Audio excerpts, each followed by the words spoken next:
Le charbon, une énergie sale qui vient notamment de Russie. Et comme bien souvent, la Suisse n'a pas les mains propres. On en discute dans Mon œil. Mon œil, le podcast engagé de Public Eye.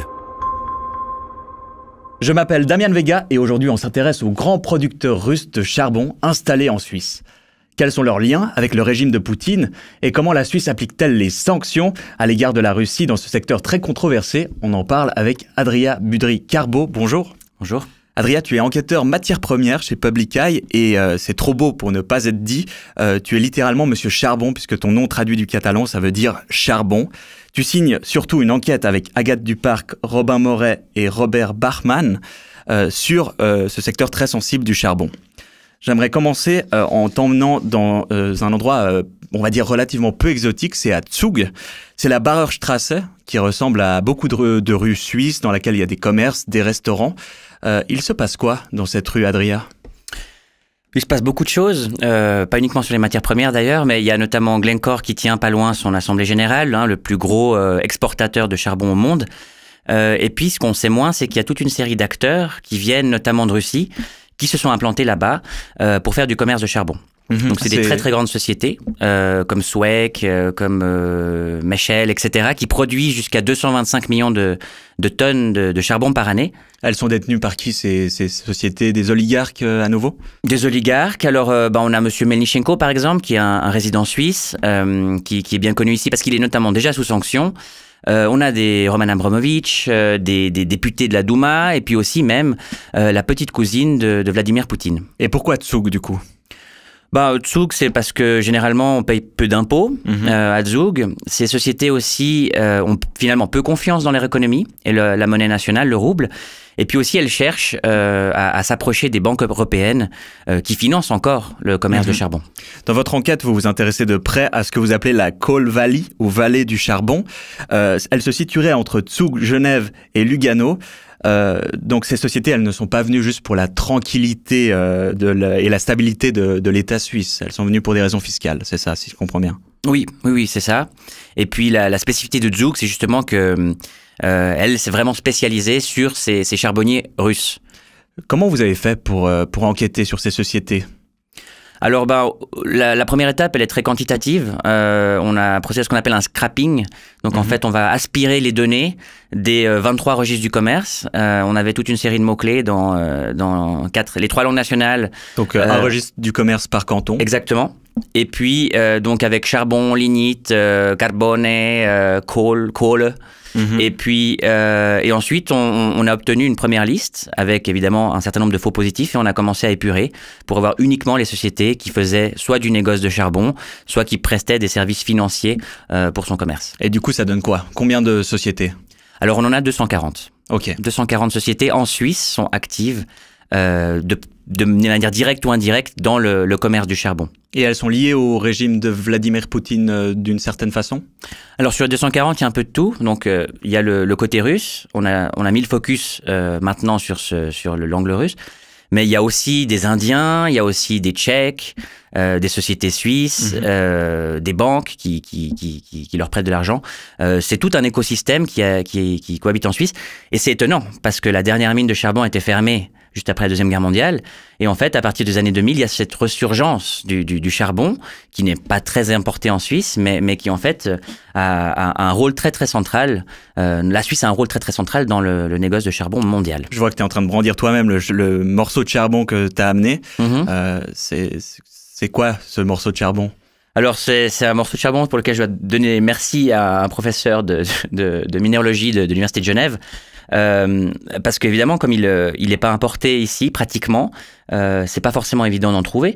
Mais disons que de manière comptable, une très très grande partie du charbon mondial passe à un moment donné ou l'autre par la Suisse. Et ce charbon russe qui transite par la Suisse, il représente quel pourcentage des exportations russes?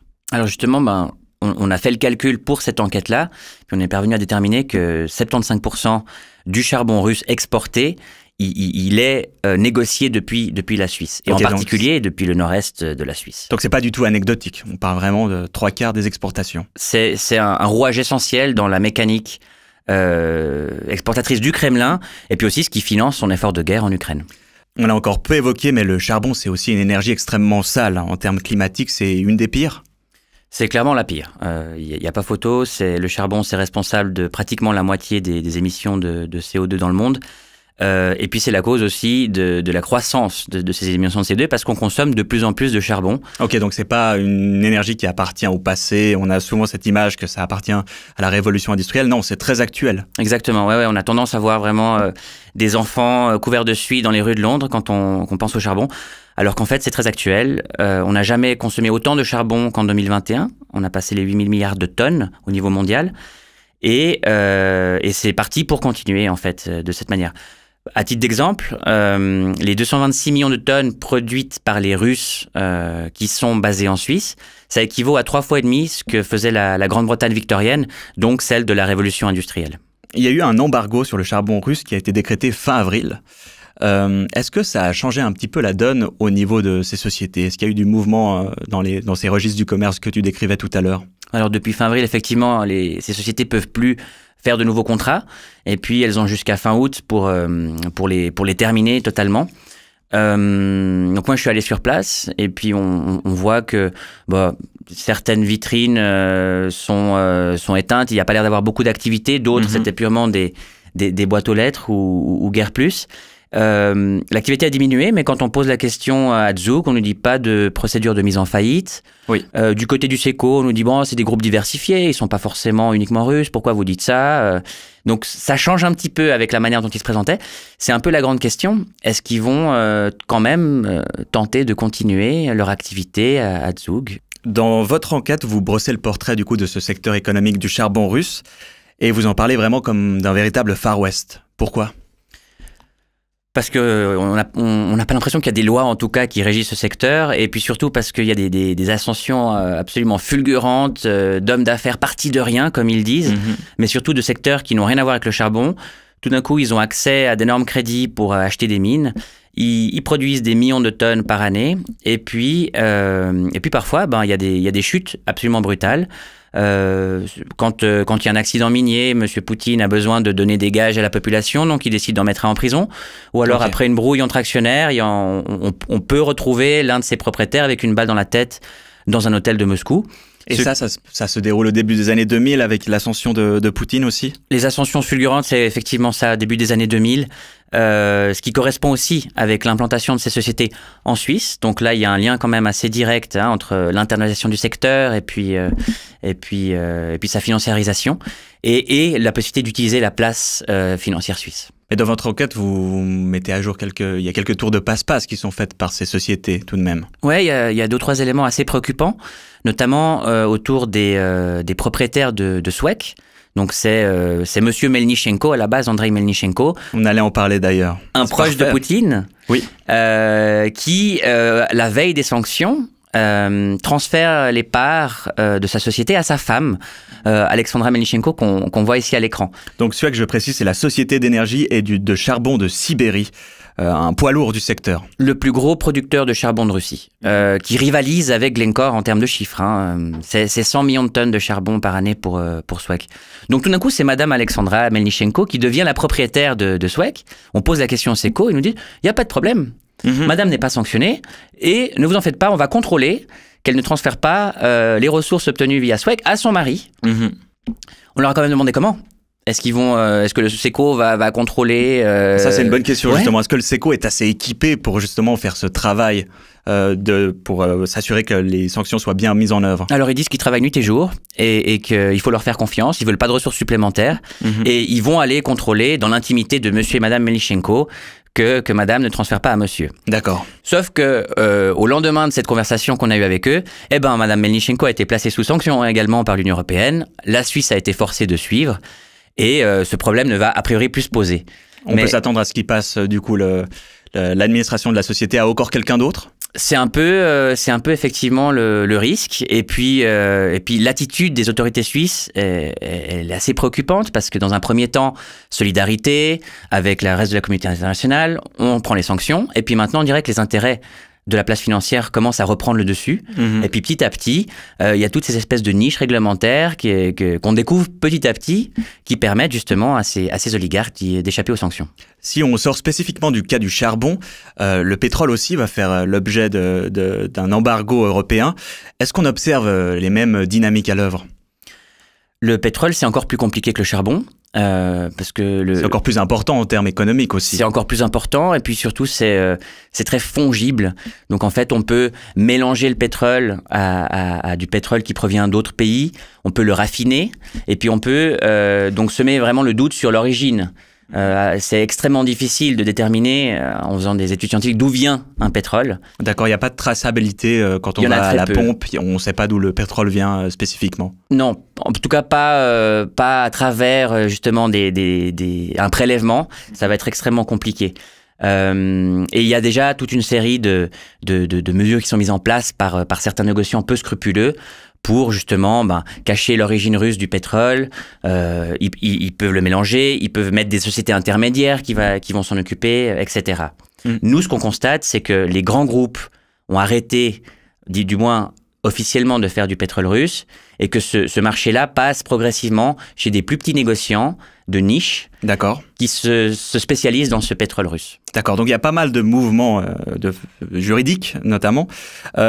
Mais est-ce que la guerre en Ukraine est en train de changer quelque chose? Est-ce qu'il y a une prise de conscience au niveau politique? Le mois passé, par exemple, il y a eu un vote au Conseil national pour la mise en place d'une autorité de surveillance spécifique pour le secteur des matières premières. Oui, alors j'étais à cette séance, c'était donc le 9 juin. Malgré les débats intéressants, donc ça a été refusé assez sèchement. Pour nous, quelque part, ça aurait pu être l'aboutissement d'un long processus. Public Eye avait déjà imaginé en 2014 l'idée de créer une espèce d'autorité de surveillance qui serait une cousine de la FINMA, le gendarme des banques. Et elle s'appellerait la ROMA, c'est ça? La ROMA. ROHMA. Il y a le site web qui est diffusé là en studio. Si jamais nos auditeurs et auditrices sont intéressés, ils peuvent se rendre sur rohma.ch. Ça fonctionnerait comment, la ROMA? Alors, du coup, c'est l'idée que cette autorité distribuerait des licences pour permettre aux sociétés justement d'être actives sur ce marché des matières premières. Et puis, elle pourrait également les retirer si il s'avérait que certains ne respectent pas les règles, respect des droits humains, si ils versent des pots de vin à des sociétés d'État pour obtenir leur contrat, etc. Ça se fait déjà, ça, dans d'autres secteurs?